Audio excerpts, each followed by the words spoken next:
ప్రపంచంలో లబ్ధించే అనేక రహస్య ప్రాంతాలు ఉన్నాయి.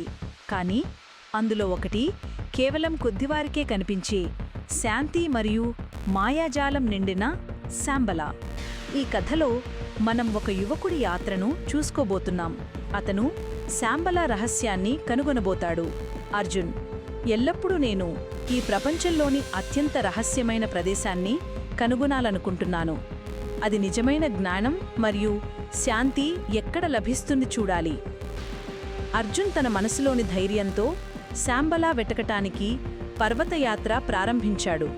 ప్రతి అడుగు కష్టం, ప్రతి దృశ్యం మాయాజాలంతో నిండింది.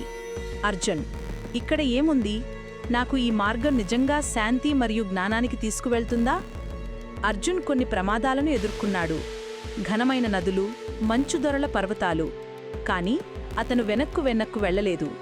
చివరికి అర్జున్ శాంబలా దగ్గర చేరాడు. అక్కడి వాతావరణం, ప్రకృతి అందాలు అతనిని ఆశ్చర్యపరిచాయి. బుద్ధుడు, అర్జున్, నీవు ఇక్కడ ఎందుకు వచ్చావు? అర్జున్, జ్ఞానాన్ని, నిజాన్ని తెలుసుకోవడానికి.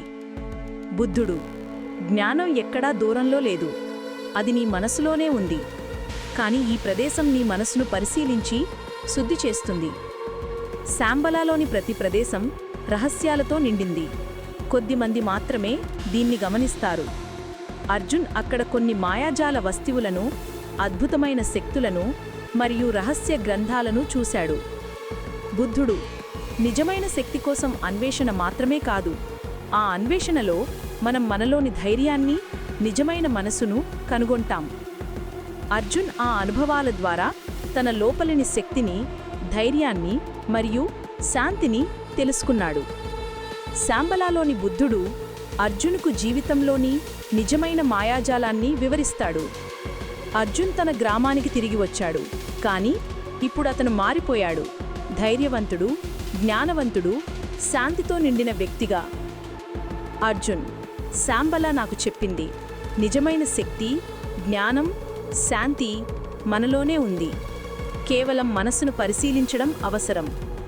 శాంబలా రహస్యాలు ఎప్పటికీ కొందరి గుండెల్లోనే నిలుస్తాయి. నిజమైన అన్వేషణ ఎప్పుడూ మన లోపల ప్రారంభం